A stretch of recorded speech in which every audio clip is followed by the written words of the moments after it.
Trump അധികാരത്തിലേറിയതു മുതൽ അമേരിക്കയുടെ വിദേശ നയങ്ങളിൽ ഉൾപ്പെടെ വലിയ മാറ്റമാണ് വരുത്തിയിരിക്കുന്നത്. ട്രംപിന്റെ ഓരോ നീക്കവും അമ്പരപ്പോടെയാണ് ലോകം വീക്ഷിക്കുന്നതും. ഏറ്റവും ഒടുവിൽ യുഎസിലെ ഹമാസ് അനുകൂലികളായ വിദ്യാർത്ഥികളുടെ സ്റ്റുഡന്റ്സ് വിസ റദ്ദാക്കാൻ ഒരുങ്ങുകയാണ് ട്രംപ് ഭരണകൂടം. എല്ലാ ജൂതവിരുദ്ധ കുറ്റങ്ങളിലും പ്രോസിക്യൂഷൻ നടപടികൾ ഉണ്ടാകുമെന്നും വൈറ്റ് ഹൗസ് വ്യക്തമാക്കി.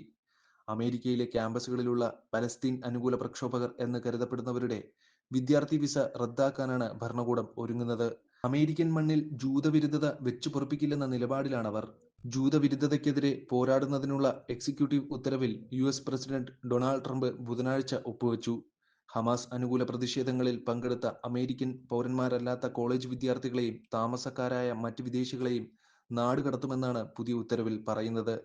അമേരിക്കൻ ജൂതന്മാർക്കെതിരായ തീവ്രവാദ ഭീഷണികൾ, തീവെപ്പ്, നശീകരണ പ്രവർത്തനങ്ങൾ, അക്രമം എന്നിവയ്ക്കെതിരായി കർശന നടപടികൾ സ്വീകരിക്കുമെന്നും ഉത്തരവിൽ വ്യക്തമാക്കുന്നുണ്ട്. ക്യാമ്പസുകളിലും തെരുവുകളിലും ജൂതവിരുദ്ധ ചെറുക്കുന്നതിന് നീതിന്യായ വകുപ്പിന്റെ പെട്ടെന്നുള്ള നടപടി ഉണ്ടാകുമെന്നും ഉത്തരവിലുണ്ട്. ജിഹാദിസ്റ്റ് അനുകൂല പ്രതിഷേധത്തിൽ പങ്കെടുത്ത എല്ലാ വിദേശികളോടായും അറിയിക്കുന്നുവെന്നാണ് ഉത്തരവിൽ പറയുന്നത്. 2025 ഞങ്ങൾ നിങ്ങളെ കണ്ടെത്തുമെന്നും ഉത്തരവിൽ പറയുന്നുണ്ട്. അതേസമയം അധികാരമേറ്റതിന് പിന്നാലെ ഇസ്രായേൽ പ്രധാനമന്ത്രി ബെഞ്ചമിൻ നെതന്യാഹുവുമായി കൂടിക്കാഴ്ചയ്ക്കും ട്രംപ് ഒരുങ്ങുന്നു. നെതന്യാഹുവിന്റെ ഓഫീസാണ് ഇക്കാര്യം അറിയിച്ചത്. എന്നാൽ ട്രംപ് ഭരണകൂടം ഇതുവരെ ഇക്കാര്യം ഔദ്യോഗികമായി സ്ഥിരീകരിച്ചിട്ടില്ല. ഫെബ്രുവരി 4-ന് വൈറ്റ് ഹൗസിൽ ചർച്ചയ്ക്കായാണ് ക്ഷണം.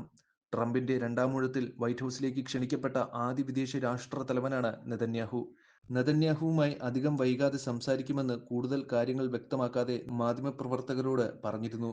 ഗസയിൽ നിന്ന് പലസ്തീനികളെ ഒഴിപ്പിക്കാനുള്ള പദ്ധതിയുമായി ട്രംപ് രംഗത്തുവന്ന പശ്ചാത്തലത്തിലാണ് നെതന്യാഹുവുമായുള്ള കൂടിക്കാഴ്ച. ഈജിപ്തും ജോർദാനും പലസ്തീൻ അഭയാർത്ഥികളെ സ്വീകരിക്കണമെന്നാണ് ട്രംപ് പറഞ്ഞിരിക്കുന്നത്.